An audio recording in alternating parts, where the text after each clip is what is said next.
Youth front M പാല KSRTCയിലേക്ക് പ്രതിഷേധ മാർച്ചും ധർണയും നടത്തി. യൂത്ത് ഫ്രണ്ട് എം സംസ്ഥാന പ്രസിഡന്റ് സിറിയക് ചാഴികാടൻ ഉദ്ഘാടനം ചെയ്തു. കേരളത്തിലെ തന്നെ മറ്റു ഡിപ്പോകൾക്ക് മാതൃകയായിരുന്ന പാല KSRTC ഡിപ്പോയുടെ സൂപ്പർ ക്ലാസ് സർവീസുകൾ ഒന്നൊന്നായും ചെയിൻ സർവീസുകൾ ഭാഗികമായും തുടരെ ഇല്ലാതാക്കുവാൻ മേലുദ്യോഗസ്ഥരുടെ ഒത്താശയോടെ ഡിപ്പോ അധികൃതർ കൂട്ടുനിൽക്കുന്നതായി കേരള യൂത്ത് ഫ്രണ്ട് എം സംസ്ഥാന പ്രസിഡന്റ് സിറിയക് ചാഴികാടൻ പറഞ്ഞു.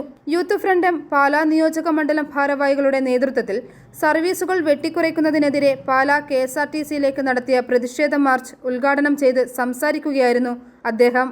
പുതിയ സർവീസുകൾ നേടിയെടുക്കുവാനോ പുതിയ ബസ്സുകൾ കൊണ്ടുവരുവാനോ ഡിപ്പോ അധികൃതർ ബോധപൂർവം ശ്രമിക്കുന്നില്ല.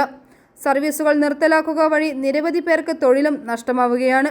വൻകിട കോൺട്രാക്ട് ക്യാരേജ് ഓപ്പറേറ്റർമാരുമായുള്ള ഒത്തുകളിയുടെ ഭാഗമായാണ് ഉത്സവ സീസണിൽ തന്നെ ദീർഘദൂര സർവീസുകൾ പടിപടിയായി പിൻവലിച്ചുകൊണ്ടിരിക്കുന്നതെന്നും പാലാ നിയോജക മണ്ഡലം പ്രസിഡന്റ് തോമസ് കുട്ടി വരിക്കയിൽ പറഞ്ഞു.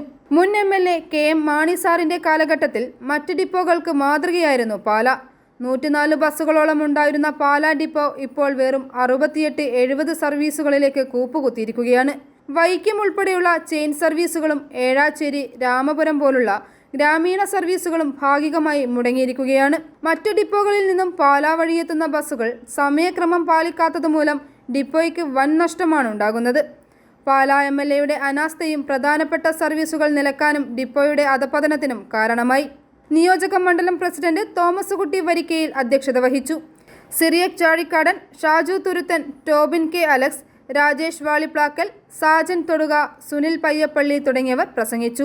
ഇത്തരത്തിലുള്ള ഒരു പ്രതിഷേധ മാർച്ചുമായി വന്നപ്പോൾ ഇവിടെ വരുന്ന യാത്രക്കാർക്ക് യാതൊരുവിധ തടസ്സവും ഉണ്ടാകരുത് എന്ന കണിശതയോടുകൂടി തന്നെ ഇത്തരത്തിലുള്ള ഒരു സമരത്തിന് നേതൃത്വം നൽകുകയും, എന്നാൽ നമ്മുടെ മുഖ്യ അജണ്ട ഈ പാലായുടെ ഏറ്റവും അഭിമാനമായിരുന്ന KSRTC അതിന്റെ പ്രവർത്തനങ്ങൾ ബസ് സ്റ്റാൻഡ് എന്ന് പറയുമ്പോൾ നമുക്കറിയാം ഈ പാലാ ഡിപ്പോ എന്ന് പറയുന്നത് കേരളത്തിലെ തന്നെ ഏറ്റവും അഭിമാനകരമായിരുന്ന ഒരു ഡിപ്പോയാണ്.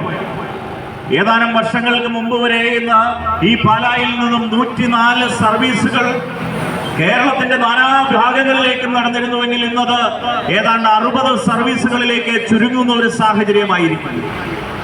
എന്തുകൊണ്ടാണ് പാല ഇത്രമാത്രം ശ്രദ്ധാകേന്ദ്രമായി മാറുക? ഈ സംസ്ഥാനത്തിന്റെ വിവിധ ഭാഗങ്ങളിൽ നിന്നായി നമ്മുടെ ബ്രില്യന്റ് ഉൾപ്പെടെയുള്ള വിദ്യാഭ്യാസ സ്ഥാപനങ്ങളിലേക്ക് സംസ്ഥാനത്തിന്റെ വിവിധ കേന്ദ്രങ്ങളിൽ ഏതാണ്ട് 50,000-ൽ പരം വരുന്ന വിദ്യാർത്ഥികൾ എല്ലാ ആഴ്ചയിലും പാലായിൽ വന്നു പോകുന്നു എന്നുള്ളതാണ് പൊതുവെയുള്ള ഒരു കണക്ക്. i4U ന്യൂസ് പാല.